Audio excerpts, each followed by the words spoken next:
What's good, everybody? This is Corey with Limit Break TCG, bringing you the deck profile of Reboot Gohan that won in the match that we recorded last week. Alright, let's get to it. Real quick, let me explain to you why I made this deck. I'm in the middle of two different locals. I'm about 45 minutes away from both. I'm smack dab in the middle of both of them. And I went to one of them a couple weeks ago, and I brought U3 Hatch, and I really enjoyed it. It was a good deck, but I found myself going into time a lot. So I came home and I wanted to make a deck that would be as quick as possible, with a high win ratio, that's consistent, as cheap as I possibly could make it. So I really just used a lot of stuff that I already had. That's basically why this deck was created, is I wanted quick games, so I didn't go into time. But I wanted, a good win ratio also. I didn't want to just go and lose in turn 3. I wanted to do some stuff. So let's dive into it. Leader. Auto. Once per turn, choose one or two cards in your life and add them to your hand. When this card attacks, switch this card to active mode. When your life is at 3 or less, you may draw 2 cards and choose up to one of your energy and switch to active mode, then flip this card over. On the backside, when this card attacks, draw a card. Active battle. During your turn, choose one card in your life, place it in the drop area.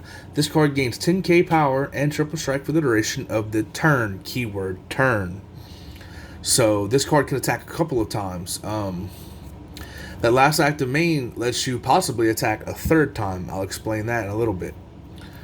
So basically, let's say you're at 5 life. You swing, you take the 2 life, you're at 3, you restand. You draw 2, untap an energy, flip them over. Then you burn your life. Now that first attack is 10k triple strike for the duration of the turn. That first attack's got triple strike. And then you swing again. You get the auto. When this card attacks, draw a card. He still has the triple strike 10k. And then if you choose that last active main, you may switch him to active mode and attack again for a third triple strike, but you lose the game at the end of the turn. So if that third attack doesn't win, or you don't win in that turn that you use that third attack or second attack after you've awakened, then you will lose the game. And that's most of the times that I've lost with this deck was because of that. It wasn't because my opponent took the last life. It was because I restood my leader and went in for another attack, and they just so happened to have had a negate or comboed out of it. So a lot of times this deck's loss was my own fault. So that's the leader. Let's dive into the main deck. You play a lot of Self-Awakeners. First off, we have 4 Newfound Power Sun Gohan. On swing, when this card attacks, you may choose one card in your life, add it to your hand. If you do so, this card gains 10k power and crit. So he becomes a critical threat, helps you self-awaken, helps you get to 3 life as quick as possible. And that's the first of 3 Self-Awakeners. We also play Zarbuto, which is from the draft box, I believe. Draft box 2, Divine Multiverse. Choose one card in your life, add it to your hand. When this card attacks, he gains 10k power and double strike for the turn. So again, helps you get to 3 as quick as possible. That's what we want to do. We want to try to get awakened turn 2 and then go in for game. And a lot of times this deck can do that, whether you go in first or second. And our last Self-Awakener is 4 Dodoria. We play 4 of every green, and I think every green Self-Awakener. If there's more, please let me know in the comments section, because I would love to add it to this deck to awaken quicker. So, Dodoria, same thing as Zarbuto. You add a card from your life. When he attacks, you gain 10k power and double strike.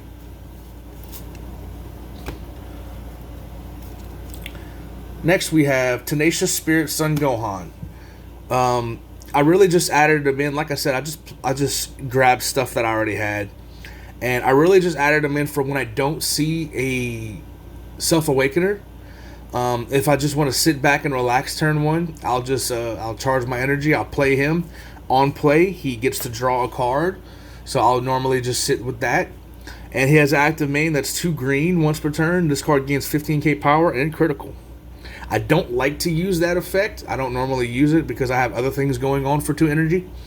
But also because it's an active main. This card gets all of that stuff in the main phase, not the battle. So if I do pay the 2 green, he gains the 15 and crit. They still have the option to negate if I swing. And I don't like that. I don't like paying 2 green for the possibility it can go to waste like that. So really, I just pay the 1, play him, draw a card, let him sit there. He's combo after that. Next we play Krillin, calling for help. If your leader is a green Son Goku and this card it's flipped to its back, increase this card's energy cost by 3 in all areas, and he gains blocker.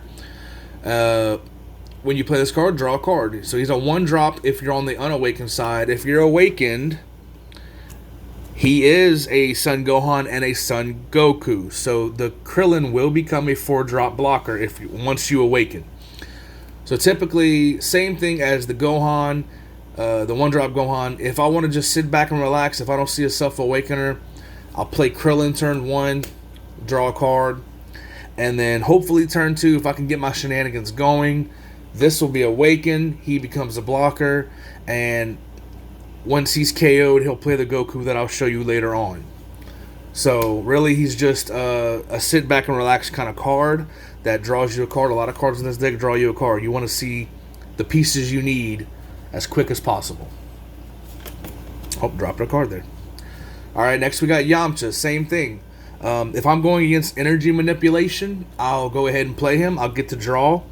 And then for the duration of the turn, if the turn player would use a skill of a battle card or extra card to switch energy to active mode, they can't switch energy to active mode unless they choose 5 cards and send it to their drop.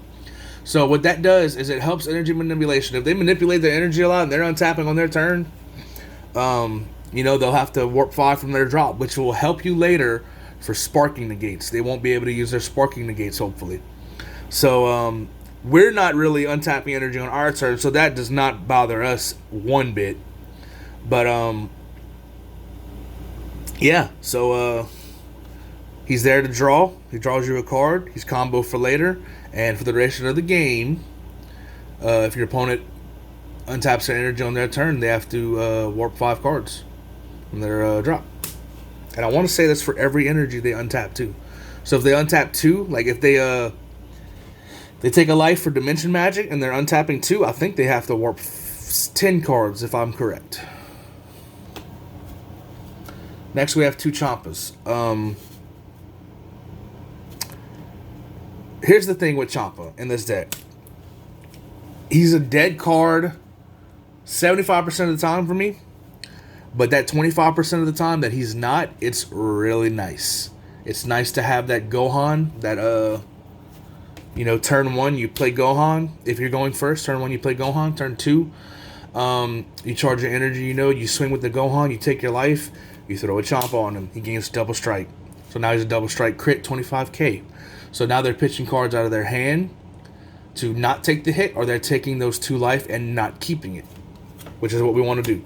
So most of the time he's dead. Other times it's so good, and I'm so glad I have it. That's really why I haven't cut him yet. Because if I absolutely need to, I'll pitch him for our super combo. We play the Paragus super combo. I'll show you in a little bit. If we don't need it, we'll pitch him for this Paragus. Otherwise, we play the Frieza that's free if something's KO'd of your opponent. We'll give him the Champa, or we'll give the Gohan the Champa. And those are pretty much the only 2 people we give Champas. Other than that, Champa kind of just stays dead in the hand, or we pitch it for Paragus. That's really it. But when you give that Frieza, that Gohan, that double strike, that double strike crit's bad. And here's that Frieza, self-explanatory. Critical. Activate this skill when your opponent's battle card is KO'd. If surprise attack Frieza is not in play in your battle area, you may play this card from your hand. So you KO a card, with Shocking Death Ball, or you attack it, and they KO a card, you play this for free. Now you can give him Champa. So that'd be a double crit for 25k. So now, again, they'd have to pitch cards to not take it, or they're going to take 2 hits. And for the mid-range to long-range game, we play 4 Son Gohan Display of Strength. if we're going against stall decks and I know I'm not going to win turn 2, then I'll kind of go for this route. For 4 energy, when you play this card, gain 2 cards, draw 2 cards, gain 2 cards. Well, I don't know what I'm saying here. And if your leader is green, choose 1 Piercing Sand Gohan Super Saiyan 2 from your hand and place it on top of this card. So it basically is a free evolve. It just goes on right on top of it. And that Gohan, the 7-drop, is really nutty. I'm going to explain to you once we get to that. And then here's that Goku that goes with that Krillin. Once we're on the awakened side, Krillin becomes a 4-drop blocker. When he's dead, when he gets KO'd by your opponent, you play this bad boy for free. Double Strike. When Krillin with an energy cost of 4 or more in your battle area is KO'd by your opponent, if your leader is green or black, play this card from your hand. You can't play Final Showdown Son Goku for the duration of the turn. When you play this card, choose up to 1 of your opponent's battle cards, ignoring barrier, and KO it. So it's real nice. You can KO your Frieza, and let's see, where's he at? All right, let's explain it. So, Unawaken, you play him for 1, you draw your card. Once you get to Awaken, he's a blocker, 4-drop blocker. Your opponent attacks that you don't want to take, you block. When he's dead, if this is in your hand, you play it and you'll kill another threat. So basically, you can stop 2 attacks. You'll stop 1 for the block, and you'll stop 1 by KOing the next threat. And then you'll have a double strike on board for your next turn to go in, if need be.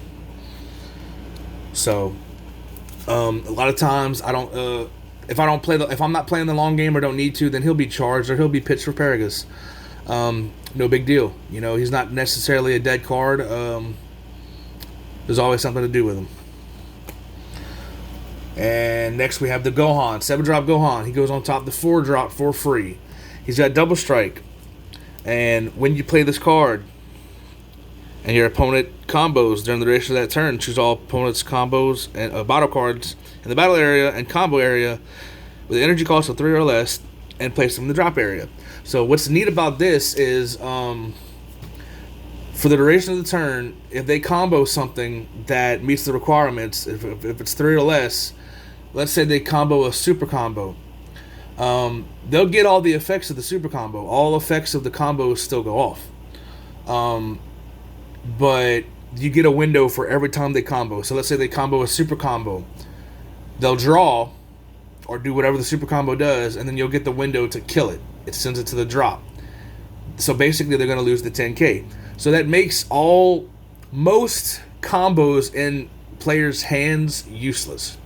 Because now they got to pay 1 for the 10k, or they got to, they have to combo things of 4 or more. And, that's getting a lot of their late game plays out of their hand. That's getting a lot of combo pieces out of their hand. Or they just can't combo at all. So a lot more of your hits are going to go through with this card. That's why it's so good. But again, it's mainly for the long range. If I'm playing against yellow or stall decks, I'll get the turn 4. That card's really good. Next is Bardock, Overwhelm 4, gains double strike. Real simple. My dispute with playing him over Fu is that turn 2, I'm doing a lot more with my energy. And Fu takes 1. I understand he draws 2, and he's got 5k more. I love Fu. Such a good card. But, like I said, a lot of times I'm using my energy for something else, so I need to play this for free. He's my last push. If I'm attacked out, have nothing else, and they're at 2 life or 1 life, and I need to go in 1 more hit, I'll play this Bardock. He's my last push, my last ditch effort. Super combo of choice, I play Paragus. Now, I know I said this was a budget build. I just so happen to have Paraguses I wasn't using, believe it or not. So I chose Paragus. It's such a good card. When you combo with this card, if your leader's green and your life is 4 or less, draw 2, then you warp 1 from your hand. Such a good card. To make this more budget for you, because you may not have Paraguses just lying around, chilling, 18 super combo that makes them pitch a card, put it to the bottom of their deck. Just about any green super combo, 4 or less life, lets you draw a card, would be fine. I just used Paraguses because I had them, lying around not doing anything. So, next I want to say is our extra cards. Yes, I'm right. All right, 3 feet, 4 feet, my bad. I originally, first build, I had 2 feet. Second build, I had 3 feet. This final build, I have 4 beat. Feet is just such a good card with this deck. Again, if your leader is a green Sun Goku for the duration of the battle, it gains 15k power and critical. He is a Sun Goku on the Awaken side. So once you're Awakened, you burn that life, give him 10k triple strike, you pay it energy. Now he's a 40k triple strike crit. That's very good. Very, very powerful. Now they're pitching a lot of cards out of their hands, or they're going to take 3 hits and they can't keep the cards. So Feet is such a good card. I didn't realize how important this card was until I was running it at 2, until I was running it at 3, and then I was like, hey, I got to have it at 4. It's just too important. Normally, you only ever need 1 in hand. After that, you'll pitch it off Paragus or you'll charge it. Not a big deal. It's never really a dead card. Very, very powerful with this deck. You definitely don't want to give them the 3 cards off of that triple strike, and this helps you not let them keep those cards. And then lastly, but certainly not least, we got our 4 Shocking Death Ball. It's a Self-Awakener if we need be. 5 life. 5 Sparking 5. It KOs a 2 or less. So, if I'm not seeing my Self-Awakeners, and again, I got to sit back turn 1 and relax, or turn 2, sometimes you won't see them till turn 2, turn 3. I'll play this, to get their stuff. If I have a Frieza in hand, hey, I get a free play. And the following turn, I'll do some nutty stuff with a crit that Frieza gives me. So, yeah, negates are good to have. I almost cut these, actually, last week. I was really thinking about cutting them, and then they helped me against Brandon. Man, if I didn't have a Shocking Death Ball, that man would have beat me. So these are going to end up staying in the deck. But that's the list, everybody. I hope you enjoy it. I hope you like it. It's budget friendly. Like I said, you can pretty much you swap out the Paragus Super Combos for something else, something cheaper. All around, this deck maybe took me $5 to make, because I had everything mostly. Starting from scratch, it might take you $15, $15 for such a good deck. Can't beat that, dude. This deck is so good in the meta right now. I think Gen Con, it did real good at Gen Con this past week. Yeah, it's a good budget option. At least this deck list is. There's more deck lists out there that are floating that play a little bit more expensive stuff and do what they do really well. I just wanted to make this as consistent and powerful as possible with what I had on hand, really. So I hope you enjoy it, and have a good day.